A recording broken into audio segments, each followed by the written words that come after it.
శ్రీ గురుభ్యో నమ. 9వ అధ్యాయం 32వ శ్లోకం.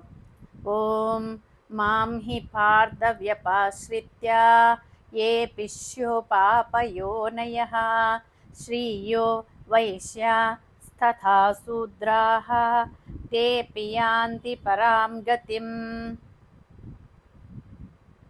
పరమాత్మ ఏమంటున్నాడంటే, మాం హి పార్థ వ్యపాశ్రిత్య, ఓ అర్జున, నన్ను సంపూర్ణంగా ఆచరించినట్లయితే, ఏ పిష్యు పాపయోనయ, కడజాతిలో పుట్టిన వారైనా, గత కర్మల వల్ల హీనమైన పరిస్థితుల్లో జన్మించిన వారు, శ్రీయో వైశ్యస్తదా శూద్ర, స్త్రీలు వైశ్యులు శూద్రులు ఎవరైనా సరే, తేపి యాంతి పరాం గతిం, వారందరూ నన్ను ఆశ్రయించి పరమపదమును పొందుతున్నారు.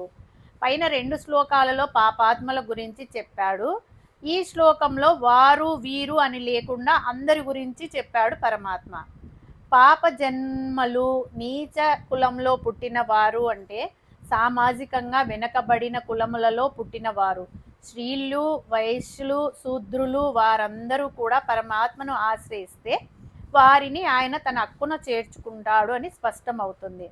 అప్పట్లో కేవలము బ్రాహ్మణులు క్షత్రియులు మాత్రమే వేదాధ్యయనములకు యజ్ఞయాగాదులకు అర్హులు అని ఆంక్షలు విధించారు. ఈ శ్లోకంలో వాటిని పక్కకు నెట్టాడు పరమాత్మ. మీకు వేదాలతో శాస్త్రాలతో పని లేదు, యజ్ఞయాగాదులు అవసరం లేదు, పూజలు వ్రతాలతో పని లేదు.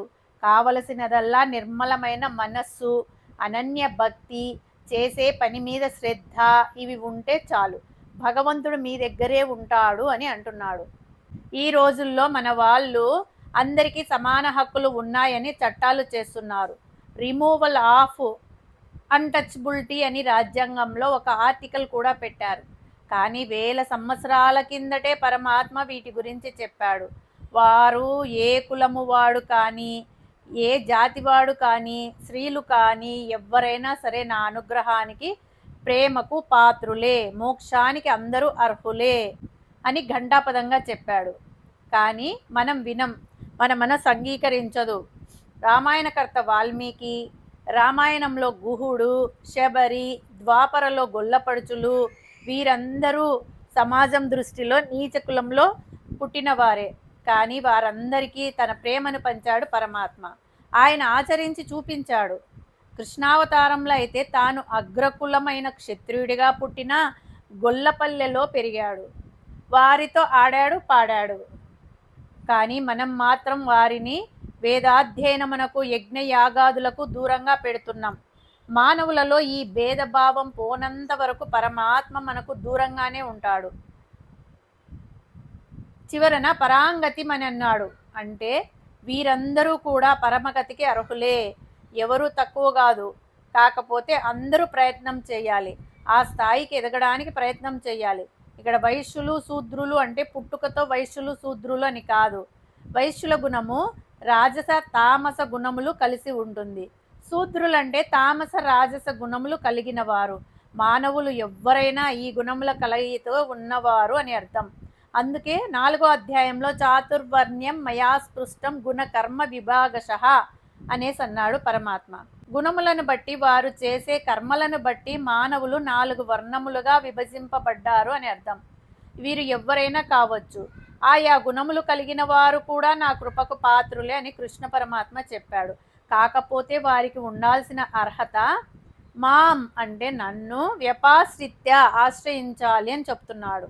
అంటే అనన్య భక్తి, నిష్కామ కర్మ, ఏకాగ్రమైన మనస్సు, ఏ పని చేసినా భగవంతుని పరంగా చేయడము, ఆ కర్మఫలములను పరమాత్మకు అర్పించడం, ఏ పని చేస్తున్నా చిత్తం పరమాత్మ యందే లగ్నం చేయడము.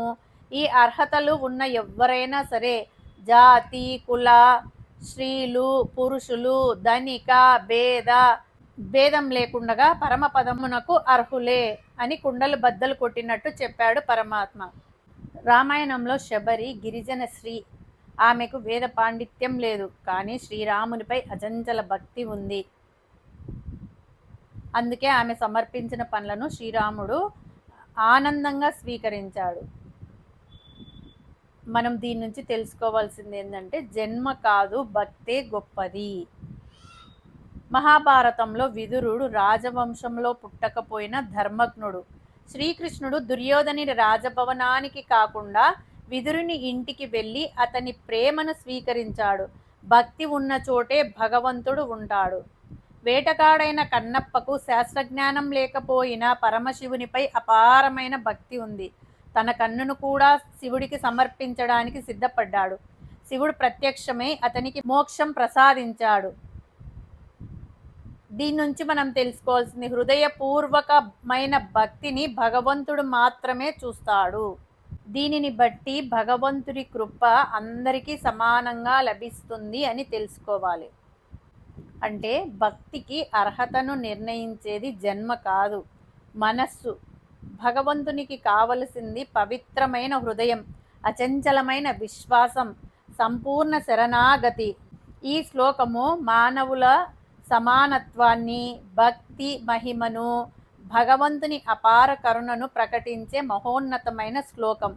భగవంతుణ్ణి ఆశ్రయించిన ప్రతి ఒక్కరికి వారి జన్మ, స్థితి, లింగం ఏదైనా సరే పరమగతి సాధ్యమే అని ఈ శ్లోకము శాశ్వతమైన ఆశను అందిస్తుంది. ఈ సందేశం నేటి సమాజానికి సమానంగా వర్తిస్తుంది. భక్తి, సద్గుణాలు, శరణాగతి, సమానత్వం ఉన్నవారే నిజంగా భగవంతుని కృపకు అర్హులు. హరి ఓం తత్సత్.